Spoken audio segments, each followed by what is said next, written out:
पितृपक्षामध्ये बेसन पाटोळी कशी करतात ते मी तुम्हाला आज करून दाखवणार आहे. चला तर करण्यासाठी घेऊया. नमस्कार मैत्रिणींनो, रुपालीस रेसिपीमध्ये तुमचं स्वागत आहे. आज मी तुम्हाला बेसन वडी म्हणजे पाटोळी कशी तयार करतात ते मी तुम्हाला दाखवणार आहे. मी गॅसवरती कढाई ठेवलेली आहे. त्यामध्ये मी तेलसुद्धा टाकत आहे. 1 ते 2 चमचे तेल टाकून घ्यायचे. पहा, तेल टाकल्यानंतर मी तेलसुद्धा तापलेलं आहे. तर यामध्ये जिरं टाकायचं. जिरं थोडं होऊ द्यायचं.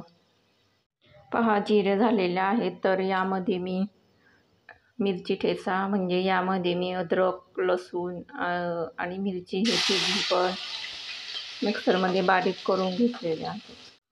बघा, मिरचीचा ठेचा हा झालेला आहे. तर यामध्ये मी या वाटीच्या मापाने 2 वाटी पीठ घेतलेला आहे. तर यामध्ये मी 3 वाटी पाणी टाकत आहे. तर 1 वाटी पाणी झालेलं आहे टाकून आणि दुसरी वाटीसुद्धा मी टाकत आहे. तर आता पितृपक्ष आहे त्यासाठी ही रेसिपी तुम्ही करू शकता. बघा, 2 वाटी झालेलं आहे. तर तिसरी वाटी पाणी झालेलं आहे. तर याला चमच्याच्या साहाय्याने ढवळून घ्यायचं. बघा, यामध्ये मी थोडा हिंग टाकत आहे. हिंग टाकल्याने पाटोळीला छान चव येते. आणि धनेपूडसुद्धा मी 1 चमचा टाकत आहे. चवीनुसार मीठ.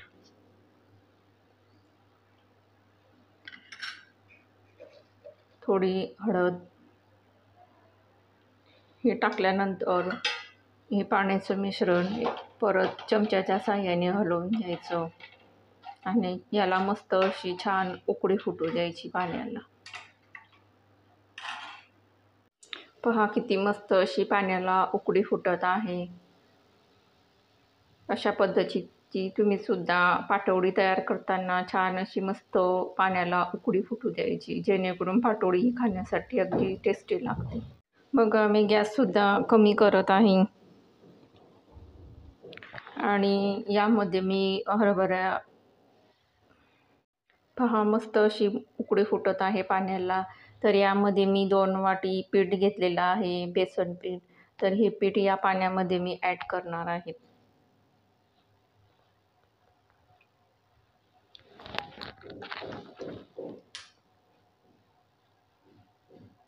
अगदी थोडं थोडं पीठ टाकून दुसऱ्या हाताने म्हणजे आपण जसं पिठलं करतो तर त्याच पद्धतीने हे पूर्ण करून घ्यायचं. तुम्ही बघू शकता, मी 2 वाट्या पीठ पूर्ण टाकलेलं आहे आणि पीठ टाकल्यानंतर पूर्ण असं ढवळून घेतलेलं आहे आणि छान असं मस्त गोळा तयार करून घेतलेला आहे. तर याला मी थोडं 5 ते 10 मिनटं परत शिजवून घेणार आहेत. बघा, मी 1 ताट घेतलेलं आहे. यामध्ये मी तेलसुद्धा टाकलेलं आहे. मी तेल पूर्ण पसरवून घेणार आहे. या ताटामध्ये मी पाटोळी तयार करून घेणार आहे. पहा, मी पूर्ण ताटाला तेल लावून घेतलेलं आहे आणि हे सुद्धा तयार झालेलं आहे बेसन पीठ. तर हे बेसन पीठ पूर्ण मी या ताटामध्ये टाकून घेणार आहेत. बघा, मी पूर्ण यामध्ये टाकून घेतलेलं आहे आणि ताटामध्ये अशा पद्धतीने पूर्ण ताटामध्ये असं पसरवून घेणार आहे. तर चमच्याला चिकटत आहे म्हणून मी वाटेमध्ये पाणी घेतलेलं आहे आणि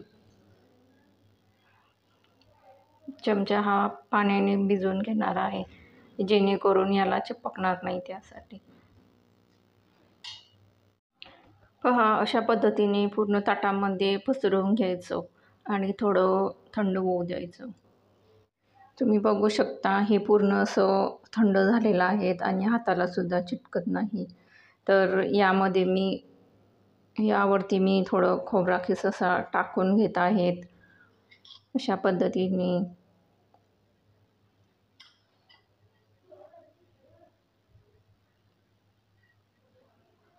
खोबरा खीस आणि कोथिंबीर हा सुद्धा मी बारीक चिरून घेतलेला आहे, तो सुद्धा यावरती टाकणार आहेत. बघा, चवीलासुद्धा छान लागतात आणि शक्यतोवर पितृपक्षामध्ये श्राद्ध घालण्यासाठी पितराच्या ताटामध्ये हा पदार्थ नक्कीच असतो. आणि यावरती मी शोपसुद्धा टाकत आहेत आणि याचे काप तुमच्या आवडीनुसार तुम्ही कट करू शकता. तुम्ही बघू शकता पाटोडी तयार झालेली आहेत किंवा बेसन वडीसुद्धा तुम्ही म्हणू शकता. आणि लहान मुलांना खूप आवडते ही वडी. तर लहान मुलांना या वडीवरती थोडं तेल किंवा तूप टाकूनसुद्धा तुम्ही खाण्यासाठी देऊ शकता.